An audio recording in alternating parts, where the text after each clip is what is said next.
இஸ்ரேலுக்கும் ஹமாஸுக்கும் இடையிலான போர்ல எப்படியாச்சும் ஹமாஸ் கூட நடக்க போற போர் நிறுத்த பேச்சுவார்த்தையை நடக்க விடாம தடுத்தரலாம்னு சொல்லி இஸ்ரேல் அரசாங்கம் முயற்சி பண்றதா ஒரு பெரும் குற்றச்சாட்டு எழுந்திருக்குது. ஸோ இந்த வீடியோவில் நம்ம என்ன பார்க்க போறோம்னா, எதனால அந்த பேச்சுவார்த்தையை தடுக்க இஸ்ரேல் அரசாங்கம் முயற்சி பண்றாங்க, இஸ்ரேலினுடைய இந்த திட்டத்தை பத்தி ஹமாஸ் இயக்கம் சொன்னது என்னங்கிறத பார்க்க போறோம். கூடவே பிரேசில்ல நடந்துகிட்டு இருக்கக்கூடிய மிகப்பெரிய போராட்டத்தை பத்தியும் டீடைல்டா பார்த்தரலாம். வீடியோவை லைக் அண்ட் சப்ஸ்கிரைப் பண்ணிக்கோங்க. வாங்க வீடியோக்குள்ள போயிடலாம். அறிவோம் தெளிவோம் உறவுகளுக்கு அன்பான வணக்கங்கள்.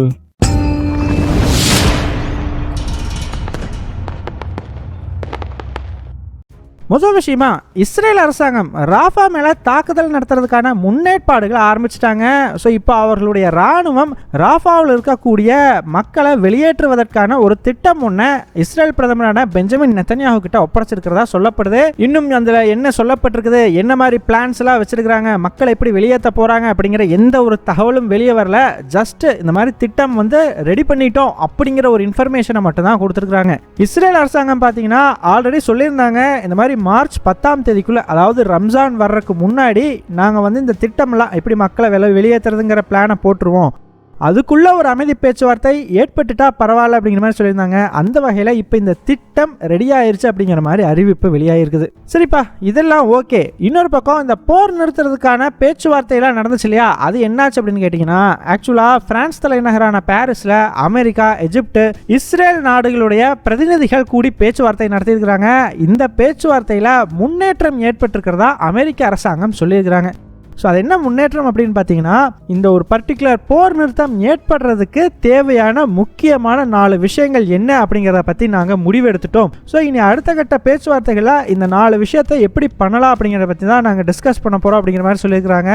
என்னதான் அமெரிக்கா இப்படி பேச்சுவார்த்தையில் முன்னேற்றம் ஏற்பட்டிருக்குது அப்படின்னு சொன்னாலும், இன்னும் ஹமாஸ் இயக்கம் அவர்களுடைய ஒப்புதலை இந்த பேச்சுவார்த்தைக்கு தரவே இல்லை. காரணம் என்ன அப்படின்னு கேட்டிங்கன்னா, பாரிஸில் நடந்த பேச்சுவார்த்தையில் ஹமாஸோட ரெப்ரசன்டேட்டிவ்ஸோ வேறு யாருமே அங்கே பங்கெடுத்துக்கல. ஏன்னா இஸ்ரேல் அரசாங்கம் எனக்கு கத்தாரில் பேச்சுவார்த்தை நடத்த பிடிக்கல அப்படின்னு சொன்ன ஒரே காரணத்துக்காக தான் பாரிஸில் கொண்டு போய் பேச்சுவார்த்தைகள் வைக்கப்பட்டது. ஸோ இந்த பேச்சுவார்த்தையில் ஹமாஸ் இயக்கம் கலந்துக்க மாட்டாங்க. இஸ்ரேல் மற்றும் மேற்குலக நாடுகள் மட்டும் பேசி ஒரு பேசிக் பிளான் அப்படிங்கிறத ரெடி பண்ணுவாங்க.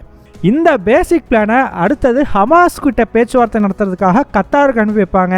ஸோ கத்தாரில் எஜிப்து, கத்தார் அரசாங்கம், ஹமாஸ் இயக்கம் இவங்க 3 பேரும் பேசி இது ஓகேவா இல்லையா, இதில் இன்னும் என்ன மாதிரியான மாற்றங்களை கொண்டு வரணும் அப்படிங்கிறத சொல்லுவாங்க. ஸோ இப்படி தான் இப்போது போய்கிட்டு இருக்குது.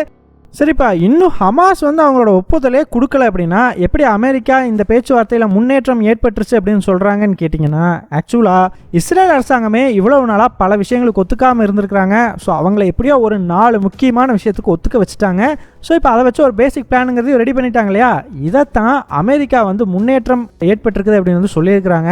ஸோ இன்னும் இதில் செய்யப்பட வேண்டியது பல விஷயங்கள் இருக்குது.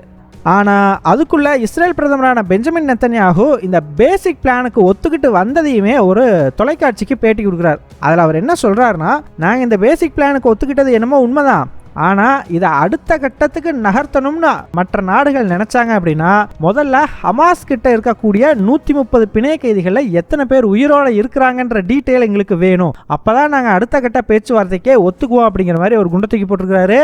ஸோ ஏன் இவர் இப்படி சொல்லியிருக்கிறாருன்னு பார்த்தீங்கன்னா, நம்ம ஆல்ரெடி சொல்லியிருந்தோம், இந்த 130லையுமே கிட்டத்தட்ட 29 பேர் இறந்து போயிட்டதா இஸ்ரேல் அரசாங்கம் நம்புது. அதாவது இப்போ 101 பிணை கைதிகள் தான் உயிரோடு இருக்கிறாங்க அப்படிங்கிற மாதிரி சொல்லப்படுது. ஸோ அதனால் முதல்ல எத்தனை பேர் எங்களுக்கு உயிரோடு இருக்கிறாங்கன்ற இன்ஃபர்மேஷன் வேணும், அப்புறமா தான் நாங்கள் பேச முடியும்னு சொல்லியிருக்கிறாங்க. அது மட்டும் இல்லை, அந்த தொலைக்காட்சி நிகழ்ச்சியிலேயே இன்னொரு புது கண்டிஷனையும் அவர் போட்டிருக்கிறார். அது என்னன்னா, இப்போ ஹமாஸ் இயக்கம் இஸ்ரேல் பிணை கைதிகளை விடுவிக்கும் பொழுது அதே மாதிரி இஸ்ரேலும் பாலஸ்தீன சிறை கைதிகளை விடுவிப்பாங்க இல்லையா, அப்படி விடுவிக்கிறப்போ அந்த சிறை கைதிகளில் ரொம்ப முக்கியமான சில சிறை கைதிகளை ஹமாஸ் கிட்ட நாங்கள் ஒப்படைக்க மாட்டோம். ஸோ உதாரணத்துக்கு அவங்க போனால் ஹமாஸ் கூட சேர்ந்து ஃபைட் பண்ணலாம், இஸ்ரேலுக்கு எதிராக ஏதாச்சும் பண்ணலாம் அப்படின்னு இஸ்ரேல் நினைக்கிறவங்கள ஹமாஸ் கிட்ட ஒப்படைக்க மாட்டாங்களாம். அதுக்கு பதிலாக கத்தார் அரசாங்கத்துக்கிட்ட ஒப்படைச்சிடுவாங்களாம். ஸோ அதற்கு பிறகு இந்த போரெல்லாம் முடிஞ்ச பிறகு அவங்க ரிலீஸ் பண்ணிக்கலாம், என்ன வேணால் பண்ணிக்கலாம். இதுக்கு ஓகே அப்படின்னா நம்ம அடுத்த கட்டமாக பேச்சுவார்த்தை நடத்தலாம்ங்கிற ஒரு புது கண்டிஷனையும் பெஞ்சமின் நெத்தன்யாஹு போட்டிருக்கா. அப்படி பெஞ்சமின் நெத்தன்யாஹுவை பற்றி தெரிஞ்ச பலருமே என்ன சொல்கிறாங்கன்னா, அவருக்கு இந்த பேச்சுவார்த்தையில் உடன்பாடு இல்லாததுனால தான் இந்த மாதிரிலாம் பேசிக்கிட்டு இருக்கிறாரு அப்படிங்கிற மாதிரி சொல்கிறாங்க. ஸோ இவர் மட்டும்தான் இப்படி பேசுகிறாரா அப்படின்னு பார்த்தா, நெத்தன்யாஹு கட்சியை சேர்ந்த ஸ்மோட்ரிச் அப்படிங்கிறவரும் இதே மாதிரி தான் பேசிகிட்டு இருக்கா. அப்படி ஸோ இவர் தான் ஃபினான்ஸ் மினிஸ்டராக இருக்கிறார். ஸோ ஆல்ரெடி பாலஸ்தீன் அத்தாரிட்டி விஷயத்தில் இந்த ஸ்மோட்ரிச் என்னவெல்லாம் பேசியிருக்கிறாரு அப்படிங்கிறத பற்றி ஒரு வீடியோவில் டீட்டெயில்டாக பார்த்துருந்தோம். ஸோ அவர் இதில் என்ன பேசியிருக்கிறாரு அப்படின்னா, எங்களுக்கு பிணை கைதிகளை காப்பாற்றுறதுலாம் அவ்வளோ முக்கியமான விஷயம் கிடையாது, ஹமாஸ் அளிக்கிறதா எங்களோட முக்கிய நோக்கம் அப்படிங்கிற மாதிரி பேசியிருக்கிறார். இது பார்த்தீங்கன்னா இஸ்ரேலுக்குள்ளேயே பெரும் சலசலப்பையும் அவருக்கு எதிர்ப்பையும் கிளப்பி விட்டுருக்குது.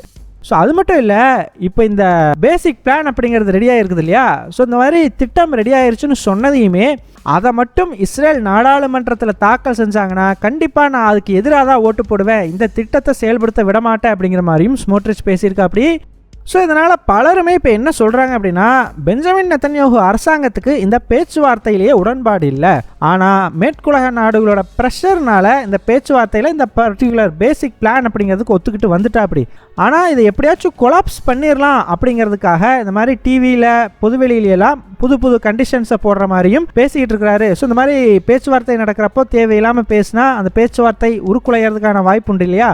ஸோ அதற்கான ஒரு முயற்சியில் தான் இந்த மாதிரிலாம் அவர் பேசிக்கிட்டு இருக்கிறதா பெஞ்சமின் நெத்தன்யாஹுவினுடைய எதிர்க்கட்சிகள் குற்றச்சாட்டு வச்சுருக்கிறாங்க. அது மட்டும் இல்லை, ஹமாஸ் இயக்கத்தினுடைய ஸ்போக்ஸ் பர்சன் மெம்பருமே என்ன சொல்லியிருக்கிறாருன்னா, இஸ்ரேல் பேசுகிறத பார்த்தா அவங்களுக்கு இந்த பேச்சுவார்த்தையில் விருப்பம் இல்லாத மாதிரி தெரியுதே அப்படிங்கிற மாதிரி சொல்லியிருக்கிறாரு. ஸோ இதிலேருந்தே தெரிஞ்சுக்கலாம் நெத்தன்யாஹுவினுடைய பேச்சு அவர் என்ன எஃபெக்டை கிரியேட் பண்ணணும்னு நினச்சாரோ அதை ஓரளவுக்கு கிரியேட் பண்ணியிருக்குது. ஹமாஸ் வரைக்குமே இந்த விஷயம் ரீச் ஆகிருக்குது. ஸோ என்னதான் இவ்வளோ பிரச்சனைகள் நடந்தாலுமே கூட ஹமாஸ் இயக்கம் ரம்ஜானுக்கு முன்னாடி ஒரு போர் நிறுத்தத்தை உருவாக்குறதுக்கு முயற்சி செய்யலாம் அப்படின்னு தான் நம்பப்படுது. ஸோ பார்க்கலாம் என்ன நடக்குது அப்படிங்கிறத வெயிட் பண்ணி பார்த்தோம் அப்படின்னா தான் தெரியும். இதெல்லாம் ஒரு பக்கம் ஓடிக்கிட்டு இருக்கும்போது இன்னொரு பக்கம் இஸ்ரேல் அரசாங்கம் நாங்கள் ஹெசபொல்லாவுக்கு எதிராக தாக்குதலை தீவிரப்படுத்துவோம் அப்படிங்கிற மாதிரி ஒரு அறிவிப்பை வெளியிட்டிருக்கிறாங்க.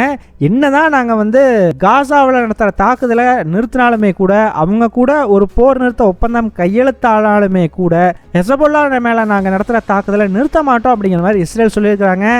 இதனால் கடுப்பாகி போன ஹெசபொல்லா அமைப்பு பார்த்தீங்கன்னா மிசைல்ஸை வச்செல்லாம் நேற்று இஸ்ரேல் மேலே தாக்குதல் அப்படிங்கிறத நடத்தியிருக்கிறாங்க. ஸோ அதனால் இஸ்ரேலுக்கும் ஹெசபொல்லாவுக்கும் இடையிலான மோதல்ங்கிறது தொடர்ந்து நீடிக்குமோ அப்படிங்கிற ஒரு பயம் உருவாகி இருக்குது. ஏன்னா போர் நிறுத்தம் ஏற்பட்டாலும் நான் தாக்குதலை நிறுத்த மாட்டேன் அப்படின்னு சொல்கிறாங்கன்னா அது எங்கே போய் முடியும் அப்படிங்கிறது ஒரு கேள்வி எழும் இல்லையா. ஸோ அந்த ஒரு பதட்டம் இப்போ அங்கே உருவாகி இருக்குது. இந்த மாதிரி ஹெசபுல்லா ஒரு பக்கம்னா, இன்னொரு பக்கம் ஹவுதி கிளர்ச்சியாளர்கள் அண்டர் சி இன்டர்நெட் கேபிள் இருக்கு இல்லையா. ஸோ நமக்கு இன்டர்நெட் வரக்கூடிய கேபிள்ஸ் எல்லாம் கடலுக்கு இடையே தான் வரும். ஸோ அந்த கேபிளை எல்லாம் கட் பண்ணி விட்டுட்டு தான் சொல்கிறாங்க. ஸோ இதனால் மத்திய கிழக்கு நாடுகள் பெருமளவு பாதிக்கப்பட்டிருக்கிறதா சொல்லப்படுது. ஆனால் இன்னும் பெரிய அளவுக்கு இந்த அஃபீஷியல் இன்ஃபர்மேஷன் அப்படிங்கிறது எந்த நாடுமே கொடுக்கல. ஆனால் இந்த மாதிரி அண்டர் சி இன்டர்நெட் கேபிளில் கை வைக்கிறாங்க அப்படிங்கும்பொழுது அது உலக நாடுகள் மத்தியில் பெரும் பரபரப்பையும் சச்சரவையும் ஏற்படுத்துறதுக்கான வாய்ப்பு உண்டு. ஈவன் இந்தியா கூட இந்த மாதிரி இன்டர்நெட் கேபிள் கட் பண்ணி விட்டதால் பாதிக்கப்பட்டிருக்கலாம் அப்படிங்கிற மாதிரி ஒரு ரிப்போர்ட்டில் சொல்லியிருக்கிறாங்க. ஸோ வெயிட் பண்ணி பார்ப்போம் என்ன நடக்குது அப்படின்னு சொல்லி. கடைசியாக பார்த்தீங்கன்னா பிரேசிலில் ஒரு மிகப்பெரிய போராட்டம் ஒன்று இப்போ நடந்துக்கிட்டு இருக்குது. எல்லாத்துக்குமே தெரிஞ்சிருக்கும்னு நினைக்கிறேன். பிரேசில் அதிபரான லூலா டா சில்வா இஸ்ரேலுக்கு எதிராக கடுமையான விமர்சனங்களை முன் வச்சிருந்தார். ஸோ இஸ்ரேல் பண்ணுறது போர் கிடையாது, அவர்களுடைய தற்காப்பு கிடையாது, இப்போ காசா மக்கள் மேலே இனப்படுகொலையில் ஈடுபட்டு இருக்கிறாங்க அப்படிங்கிற மாதிரி குற்றச்சாட்டுகள் வச்சுருந்தாரு. அதை வச்சதோடு இல்லாமல் திரும்ப 2-3 தடவை அதை ஸ்ட்ராங்காக சொன்னார். நான் இந்த விஷயத்தில் உறுதியாக இருக்கிறேன், நான் பின்வாங்க மாட்டேன் அப்படின்னு சொல்லி. இந்த நிலைமையில் லூலா டா சில்வாவுக்கு எதிராக இருக்கக்கூடிய போல்சனாரோவினுடைய கட்சி அங்கே ஒரு மிகப்பெரிய ஆர்ப்பாட்டத்தை ஏற்பாடு பண்ணியிருக்கிறாங்க. ஆக்சுவலாக பிரேசிலில் போல்சனாரோவுக்கு எதிராக ஒரு வழக்கு ஒன்று நடந்துக்கிட்டு இருக்குது. அந்த வழக்குக்கு எதிராக கூட்டப்பட்ட ஒரு ஆர்ப்பாட்டம் தான் இது. ஸோ என்னதான் ஒரு வழக்கு சம்மந்தப்பட்ட ஆர்ப்பாட்டம், இதுக்கும் இஸ்ரேலுக்கும் நேரடி தொடர்பு இல்லை அப்படின்னாலுமே கூட இந்த ஆர்ப்பாட்டத்தில் பெரிய அளவுக்கு இஸ்ரேல் கொடிகளை பார்க்க முடிந்தது. அது மட்டும் இல்லை, போல்சனாரோ அதாவது பிரேசிலினுடைய முன்னாள் அதிபரே பார்த்தீங்கன்னா இஸ்ரேலினுடைய கொடியை அசைச்சு காமிச்சது அங்கே பெரும் சர்ச்சையை ஏற்படுத்தி இருக்குது. ஸோ யோசிச்சு பாருங்க, இஸ்ரேலுங்கிற நாடு எங்கேயோ இருக்குது, பிரேசிலுங்கிற நாடு எங்கேயோ இருக்குது. ஆனால் பிரேசிலோட உள்நாட்டு அரசியலில் இஸ்ரேலில் நடக்கிற பிரச்சனை எவ்வளவு பெரிய தாக்கத்தை ஏற்படுத்தி இருக்குது அப்படிங்கிறத நம்ம இதுலேருந்தே புரிஞ்சுக்க முடியும். ஸோ இதை பற்றின உங்களுடைய கருத்துக்கள் என்ன அப்படிங்கிறத மறக்காமல் கமெண்ட்ஸில் சொல்லுங்கள்.